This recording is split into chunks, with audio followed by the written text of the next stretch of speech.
তো যাই হোক বন্ধুরা, আজকে আপনাদের মাঝে একটি ভূতের বাড়ি সম্বন্ধে বলবো। এটা আমাদের বাংলো বাড়ি। তো এখানে লোক থাকতো, এই বাড়ি দেখাশোনা করতো, কিন্তু আচমকা শব্দ হয়, অটোমেটিক কল চালু হয়ে যায়, টিউবওয়েল চালু হয়ে যায়। এটা মোটামুটি একটি হন্টেড প্লেস পরিণত হয়েছে। অনেক লোক এখানে থাকার চেষ্টা করছে, থাকতে পারে নাই, সে ভয় পায়, রাতে তাকে ভয় দেখায়। এখন এটা প্রায় পরিত্যক্ত, সুন্দর একটি বাংলো বাড়ি, কিন্তু এখানে কেউই থাকতে পারতেছে না। কী কারণে থাকতে পারতেছে না সেটা তো বললাম, সম্ভবত ভূতের বাড়ি হয়ে গেছে, কেউ থাকতে না থাকতে। এখানে পাশে বিরাট পুষ্করিণী আছে, অন্ধকারের জন্য দেখা যাচ্ছে না।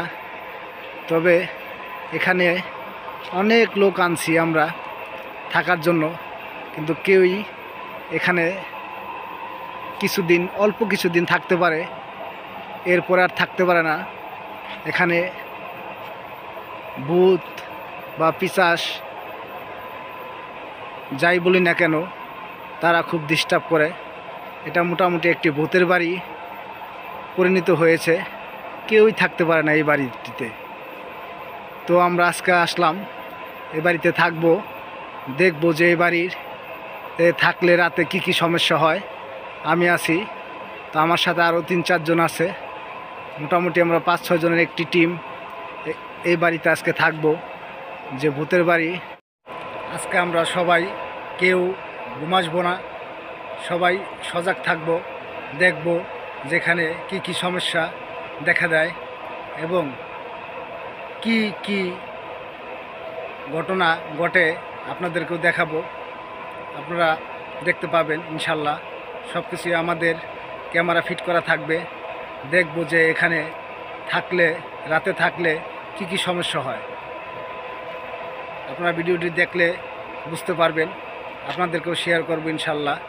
যেখানে ক্যামেরা ফিট করা থাকবে, যে রাত হলে বাতি সব নিবাই দিলে কি কি সমস্যা হয়। ভিতরের রুমটা খুবই সুন্দর, তারপরও এখানে কেউ থাকতে পারে না এই ভূতের ভয়ের জন্য, এই ভূতের অত্যাচারে। এই সেই বাথরুম, এখানে প্রতিনিয়ত এই কল অটোমেটিক সন্ধ্যায় বন্ধ করে দেয়, রাতে অটোমেটিক চলে। এই ঝর্ণা একা একা চলে, এই কলটাও একা একা চলে। তো আজকে আমরা দেখব যে এটা কি করে সম্ভব। আমরা সেজন্যই আজকে এখানে রাত থাকবো ইনশাল্লাহ। সবাই দোয়া করবেন।